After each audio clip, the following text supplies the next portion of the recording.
Hi guys, I don't normally film in my car, but this morning I felt the need to throw a video up to talk about the importance of knowing when it's time to get yourself a psych eval and possibly check yourself into the psych ward or get outpatient therapy or some level of help.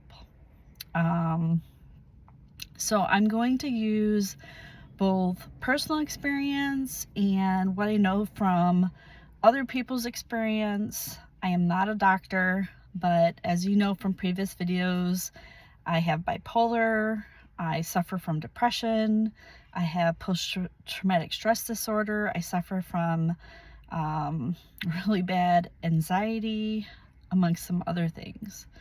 But recently I've had a number of friends and some family members that have struggled and just have not made the decision to push the button and go get a psych eval.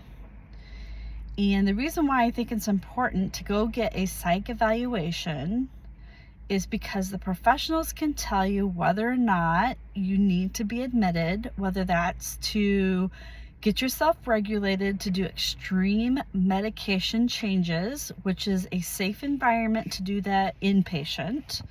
For example, I had a psychiatrist that actually was going to change all of my meds pretty much all at once because I had some other medical issues, neurological issues that had cropped up, and the neurologist wanted me to go off all these meds.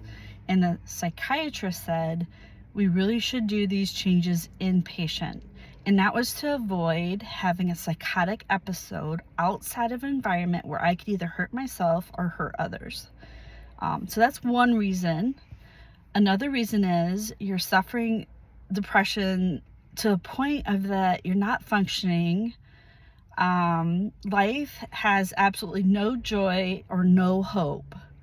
And at that point, there's a couple options. Either during your psych evaluation, they're going to say, yeah, you need to be checked in for inpatient, or they're going to say, no, you probably would benefit from a outpatient therapy, group therapy, which can run anywhere from going 5 days a week for 4 hours or a 3-day a week for 4 hours.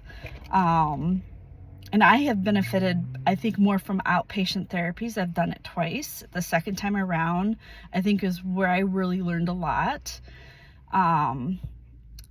But the value of trying to get yourself help so that you don't live in misery, I cannot stress enough. Do not live a life of depression and of no joy. Like, the saddest part is giving up on yourself. Do not do that. If you can't do it yourself, confide in a friend or a family member and tell them, could you please drive me to whether it's an emergency room or if you know a place, like a medical place that does behavioral health, have them take you there and say, I need to have a psych eval. These are the symptoms I'm having. And if it's that critical where you think you're going to harm yourself or others, like, you need to call 911 and just get picked up and have them do the psych eval. I'm going to probably do a whole entire video on what the process is of going into a facility, whether that's an emergency room or a behavioral health facility, and give you examples of what might happen when you go in, because I think a lot of people think that's really scary. And please know that if you go inpatient, like, they probably keep you on a 72-hour hold. I always recommend doing it voluntarily because you have more freedoms when you do that when you're inside. If you go and they determine that you need to be admitted and you're opting not to be admitted, they will tell you it's going to be an involuntary admission, and if you don't go, they will issue a warrant for your arrest if you walk out of the building. So please know that once you commit, like, you need to commit.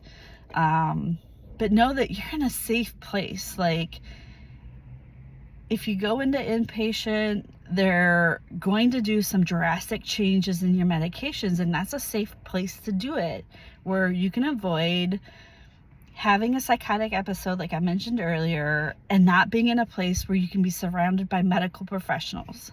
So something they do inpatient is give you a doctor, a psychiatrist, some sort of therapist.